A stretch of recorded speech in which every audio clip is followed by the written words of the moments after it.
मैंने दिया था, तुमने नहीं स्वीकार किया, कोई बात नहीं, मेरी लड़की है, मैं खुद देख लूंगा उसे। आज तक उसका खर्चा उठाते आए तो कुछ नहीं हो गया, हमें आगे भी उसका देख लेंगे।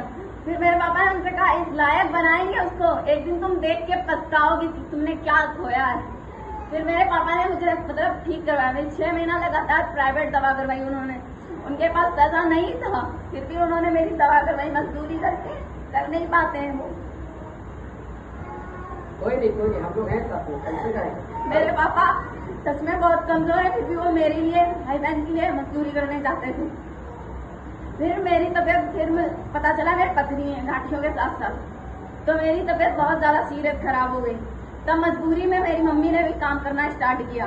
उसके बाद पथरियों की दवा करवाई, गांठी की दवा करवाई, बहुत सारी चीजों की दवा मेरे मम्मी पापा ने करवाई।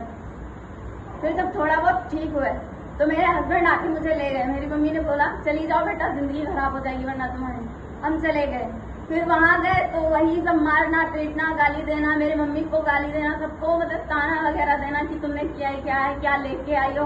जबकि मेरे पापा ने मोटरसाइकिल, फ्रिज, पंखा जो मांगा वो सब कुछ दिया मेरे पापा ने।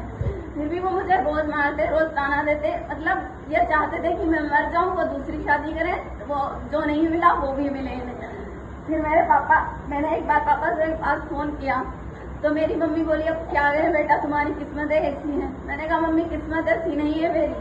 फिर मेरे पापा वहां से हमको लिया है, फिर हम वहां गए ही नहीं। फिर यहाँ कुछ दिन मेरे पापा ने दवा मेरी करवाई, हम थोड़ा बहुत ठीक हुए। फिर एक दिन हम पार्क में बैठे थे तो मुझे ये सीडी मिली, वहाँ मुझे इन्होंने इन्फॉर्मेशन दी। मैं उस दिन पापा को लेके आ रही थी, बट पापा को काम पे जाना था तो वो आ नहीं पाए, तो मैं अकेले आई। वहां बैठ के मैं भी देख सुन समझ रही थी, मुझे बहुत अच्छा लगा। मैंने तुरंत अपने अकाउंट से 2000 निकाल कर रजिस्ट्रेशन करवाया। उसके बाद घर जाके मम्मी से बोला, मम्मी ने कहा बेटा इतने पैसे नहीं है, मैं तुम्हारा कैसे करवा दूं। और ऊपर से बोली तुम्हारी दवा भी करवा रहे हैं, अगर पैसे दे देंगे तुम्हारी दवा रुक जाएगी, फिर तुम बीमार हो जाओगी। मैंने कहा कोई बात नहीं मम्मी, आप एक बार पैसा करके मुझे दो, कैसे भी करके। फिर मम्मी ने अपनी जो रोज की फाइलें होती हैं उन्हें बेच दिया, और मेरे पास भी कुछ पैसे मेरे अकाउंट में पड़े हुए थे, मैंने उनको निकाल कर मैंने अपना तुरंत एडमिशन कंप्लीट किया दूसरे दिन। फिर यहाँ से आए, काम करना स्टार्ट किया। आज मुझे मेरे काम करते करते स्मार्ट वैल्यू में 2 महीने कंप्लीट हुए, और आज मैं आप लोगों से, मैं और 2 महीनों में मैंने स्मार्टफोन परचेज किया 12,000 का। क्या बात है।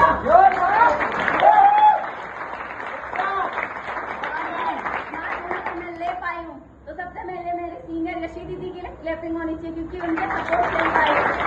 और सबसे मेरी उमा दी, मैं बहुत बार मतलब मेरी मम्मी के पास किराया नहीं होता, मैं उमा दी से कभी 10 कभी 20 रुपए लेके जाती थी, तो मेरी उमा दी